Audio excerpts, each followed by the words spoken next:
Next topic है आहार संरक्षित करने के सिद्धांत। तो आहार को संरक्षित करने के जो सिद्धांत है उसको हम निम्नलिखित तरह से जो है वर्गीकृत कर सकते हैं। जैसे फर्स्ट हमारा जीवाणुओं के द्वारा भोजन खराब होने की क्रिया को रोकना। इसमें देखो क्या आता है कि जीवाणुओं को एक तो भोजन से बाहर रखना, जीवाणुओं को भोज्य पदार्थों से हटाना और जीवाणुओं की वृद्धि तथा क्रियाशीलता को रोकना, जीवाणुओं को नष्ट कर देना। और फिर है भोजन को स्वयं सड़ने से बचाना। इसमें भोजन एंजाइम को नष्ट करना या अक्रियाशील करना और रासायनिक प्रक्रियाओं को रोकना। फिर नेक्स्ट है हमारा इसमें कीट, पशुओं और दूसरे कारणों द्वारा होने वाली क्षति को रोकना। ये कैसे करेंगे? देखो, हम जीवाणुओं को एक तो भोजन से बाहर रखना, जो बादाम और अखरोट के छिलके हैं, फलों जैसे केले, संतरे के छिलके, अंडे का छिलका, मीट, मछली के ऊपर त्वचा इसके उदाहरण है। यह सुरक्षात्मक कवर जीवाणुओं की क्रिया को रोककर भोजन को संरक्षित रखने से सहायता करता है। भोजन संबंधी उद्योग में भोजन को दूषित होने से बचाने के लिए असेप्टिक विधियों का प्रयोग किया जाता है।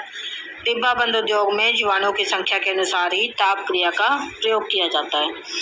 तो इसमें देखो, एक तो भोजन का उचित ढंग से संग्रह कर सकते हैं, उचित ढंग से पैक करना, भोजन की शीघ्र और प्रभावकारी ढुलाई करना, ट्रांसपोर्टेशन जो होता है, भोजन को उचित ढंग से स्टोर करना। और डेयरी उद्योग जो है उसमें बैक्टीरिया की संख्या के अनुसार दूध की गुणवत्ता के बारे में निर्णय लिया जा सकता है।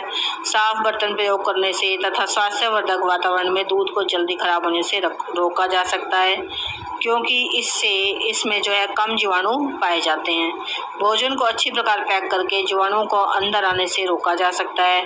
यह आम लपेटने के कागज़ रैपर जो होता है से लेकर अच्छी प्रकार से बंद किए गए बर्तमान हो सकते हैं, ताकि वायु भीतर प्रवेश न करे, जो सील्ड कंटेनर होते हैं। फिर है जीवाणुओं को हटाना।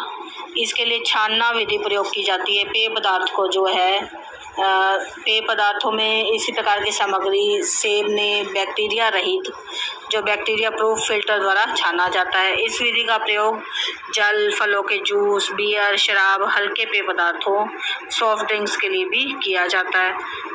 घरों में पानी को कीटाणु रहित करने के फिल्टर प्रयोग किए जाते हैं। फिर है ऑक्सीजन रहित वातावरण बनाना। तो ऑक्सीजन की कमी होने से बैक्टीरिया की वृद्धि रुक जाती है और इसके स्पोर्स नष्ट नहीं होते। डिब्बों के बीच में से हवा कोश में भोजन तक भरा जाता है, और परंतु भोजन को सुरक्षित रखने के लिए जीवाणु और इसके स्पोर नष्ट करने की आवश्यकता रहती है।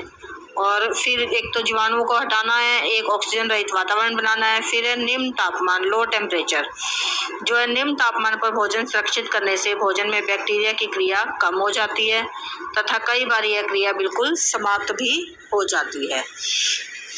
फिर है भोजन को सुखाकर। नमी की कमी में जीवाणु क्रियाहीन हो जाता है तथा भोजन सुरक्षित रहता है। नेक्स्ट है हमारा केमिकल्स, रासायनिक पदार्थ। जैसे कुछ रासायनिक पदार्थ जैसे सोडियम बेंजोएट तथा पोटाशियम मेटाबाइसल्फाइड भोजन सुरक्षित करने के लिए प्रयोग किए जाते हैं। इसमें नेक्स्ट हमारा किरणन में या ताप द्वारा जीवाणु नष्ट करना। इस क्रिया में जीवाणु नष्ट करने के लिए गामा या हाई स्पीड इलेक्ट्रॉन्स का प्रयोग किया जाता है। इसके द्वारा फल, सब्जियां तथा मछली को संरक्षित किया जाता है। तो ये है हमारा आहार संरक्षित करने के सिद्धांत। इसमें हमने पढ़ा जीवाणुओं के द्वारा भोजन को स्वयं सड़ने से बचाना, कीट, पशुओं और दूसरे कारणों द्वारा होने वाली क्षति को रोकना और किरणन।